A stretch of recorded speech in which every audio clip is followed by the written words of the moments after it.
دو بہنوں کی کہانی، جمل اور زارا۔ یہ دونوں بہنیں اپنے گھر میں اکیلی رہا کرتی تھیں۔ ماں باپ کے مرنے کے بعد ان دونوں کو ایک دوسرے کا ہی سہارا تھا۔ دونوں بہنیں آپس میں بہت ہی محبت اور پیار سے رہا کرتی تھیں۔ دونوں کی شادی ہونے والی تھی۔ جمل کا خواب تھا کہ اس کی شادی ایک بڑے اور عالیشان محل میں ہو اور وہ اس محل میں مالکین بن کر رہے، جبکہ اس کی بہن زارا کا خواب تھا کہ اس کا ہمسفر بھلے ہی غریب ہو مگر دل کا اچھا اور سچا ہونا چاہیے۔ دونوں بہنوں کی شادی کے دن قریب آ گئے اور دونوں بہنیں اپنی اپنی رخصت ہونے سے پہلے اپنی اپنی باتیں کرنے لگیں۔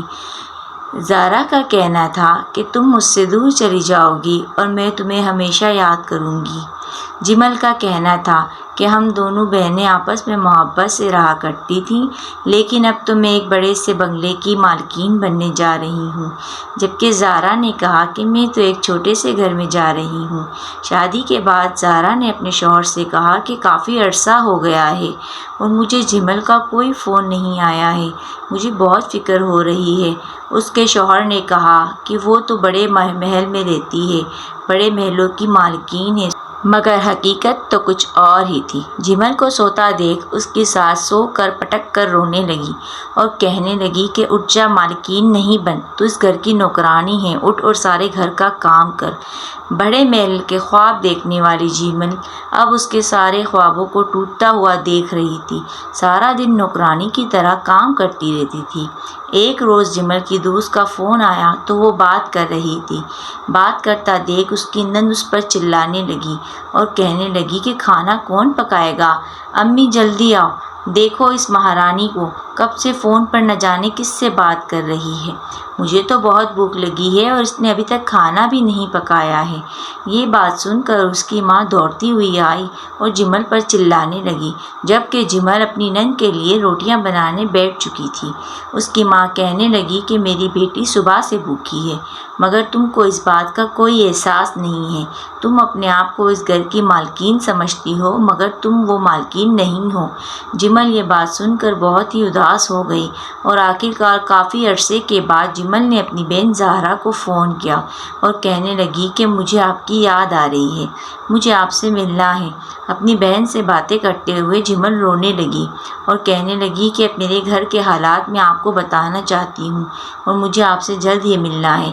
اس کی بہن نے اس کو کہا کہ ہم اپنی امی کے گھر ملیں گے تو تم امی کے گھر آ جانا۔ جمل اس سے بات کرتے ہوئے کہنے لگی، ہاں جلدی آ جانا، کیونکہ ٹائم پر مجھے واپس اپنے گھر بھی لوٹنا پڑے گا۔ تھوڑا ٹائم گزرا تھا کہ دونوں بہنیں اپنی امی کے گھر جا پہنچی۔ ادھر جا کر جمل نے زارا سے اپنی زندگی کا سارا حال بیان کیا کہ کیسے میرا شوہر شادی کے بعد یہاں سے چلا گیا ہے اور کتنا میں کام کرتی ہوں۔ زارا نے اس کو سمجھایا کہ یہ تو غلط ہے، تمہیں اب یہ سب برداشت نہیں کرنا ہے، ماں باپ نہیں ہیں تو کیا ہو گیا، تم یہ ظلم برداشت نہیں کرو گی۔ اور زارا نے اپنی خوشحال زندگی کے بارے میں جمل کو بتانا شروع کیا اور کہنے لگی کہ اب تو میرے دو پیارے سے بچے بھی ہیں اور تم ان دونوں بچوں کی پیاری سی خالہ بن گئی ہو۔ اتنے عرصہ ہو گیا مگر تم نے مجھ سے کوئی کانٹیکٹ نہیں رکھا۔ دونوں بہنیں باتیں کر کے اپنے گھر چلی گئیں۔ جمل جیسے ہی اپنے گھر پہنچی تو اس کی نند اس پر چلانے لگی، چیخنے لگی اور کہنے لگی کہ تم کب سے کہاں چلی گئی تھی؟ تمہیں کوئی بات کا ہوش نہیں ہے کہ میں یہاں پہ بھوکی ہوں، امی یہاں پہ بھوکی ہیں، گھر کا کام کون کرے گا؟ تمہیں کچھ خیال نہیں ہے، تم کہاں گئی تھی؟ یہ باتیں سنتی ہوئی جمل اپنی نند کے پاس آئی اور اس کو زور زور سے مارنے لگی اور اس کو کہنے لگی کہ میں نے تمہاری باتیں بہت سن لی، بہت برداشت کر لی، اب میں تمہاری کوئی بات برداشت نہیں کروں گی۔ اس کی نند اپنے آپ کو بہت بچانے کی کوشش کر رہی تھی لیکن وہ ناکام رہی۔ اس کی چیختی ہوئی آوازیں سن کر آخرکار اس کی ماں بھی وہاں آ پہنچی اور دیکھتی ہے کہ میری بیٹی کو جمل اتنا مار رہی ہے تو وہ ڈر گئی اور آ کر کہنے لگی کہ تم کیوں مار رہی ہو؟ میں تم سے معافی مانگ رہی ہوں، مجھے اپنی غلطی کا احساس ہو گیا ہے، پلیز تم میری بیٹی کو چھوڑ دو، اب میں تمہارے ساتھ کبھی بھی غلط سلوک نہیں کروں گی، ہم تم سے معافی مانگتے ہیں۔ یہ بات کہتے ہوئے دونوں ماں اور بیٹی جمل سے معافیاں مانگنے لگی اور کہنے لگی کہ آئندہ ہم یہ غلطیاں نہیں کریں گے۔